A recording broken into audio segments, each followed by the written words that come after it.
لا حول ولا قوة إلا بالله العلي العظيم. السلام عليكم ورحمة الله وبركاته. إخواني، تعلمون أن السلبيات التي تصور وتنشر تنتشر مثل الهشيم من على وسائل التواصل الاجتماعي.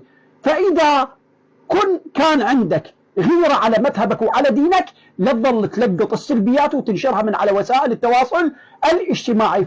فيضطر أنا وأمثالي على شنو؟ على تبيان حقيقة هذه الأمور، كونها صحيحة أم غير صحيحة. هذا أولا. ثانيا، أنه دائما يقولون أنتم ليش تحشرون المراجع ساكتين عن مثل هذه الأمور؟ إخواني، المراجع يبينون كبريات المسائل، يعني الخطوط الحمراء للمسائل، والصغير اللي مثلي اللي هو خادم من خدام العلماء أنه يبين دقائقها، دقائق تلك المسائل، ما استطعنا إلى ذلك سبيلا بإذن الله.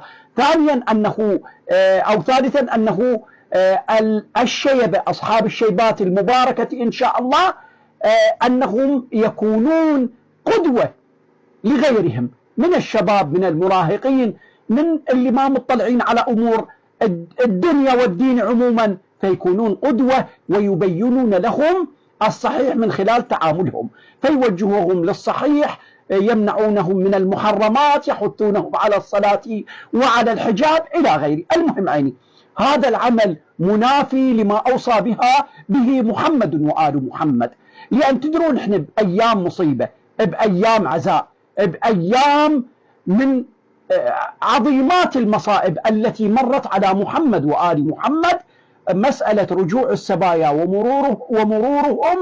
ومرورهم بكربلاء إلى مدينة جدهم رسول الله صلى الله عليه وآله. ونحن نسمع ونقرأ توصيات أهل البيت عليهم السلام على الدمعة وعلى أن الحسين قتيل العبرة. فقد ورد عن الصادق عليه السلام قال أبو عبد الله الحسين: أنا قتيل العبرة، لا يذكرني مؤمن إلا استعبر، يعني خنقة العبرة.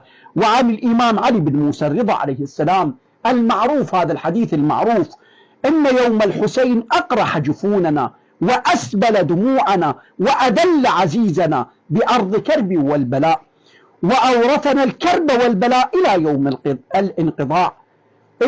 الانقضاء فعلى مثل الحسين فليبكي الباكون. مو يتمرقص المتمرقصون، فليبكي الباكون، فإن البكاء عليه يحط الذنوب العظام. وفيما ورد أن البكاء على الحسين يعزي فاطمة الزهراء عليها السلام، كما في خبر أبي بصير عن أبي عبد الله في حديث: يا أبا بصير، إن فاطمة عليها السلام لتبكيه وتشهق، إلى أن قال: يا أبا بصير، أما تحب أن تكون في من يسعد فاطمة عليها السلام؟ يقول أبو بصير: فبكيت حين قالها، فما قدرت على النطق وما قدرت على كلامي من البكاء.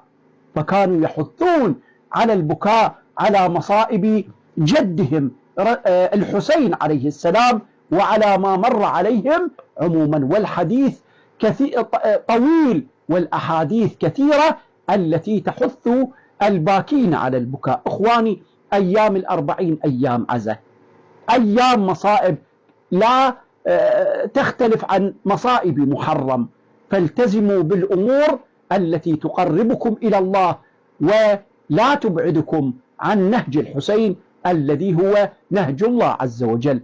وهذا العمل إخواني مرفوض. ولا يجي واحد يقول لي فرحانين بخدمة الزوار وفرحانين أنهم الله وفقهم لهذا العطاء. لا، يقدر يفرح بأن يقدم الأكثر، يقدم الأنفع. بشكر الله تدوم النعم إن شاء الله تعالى. فهذا العمل إخواني مرفوض جملة وتفصيلا، ولا يمكن قبوله بأي حال من الأحوال. لا تنسون والدي من خالص دعائكم، والسلام عليكم ورحمة الله وبركاته.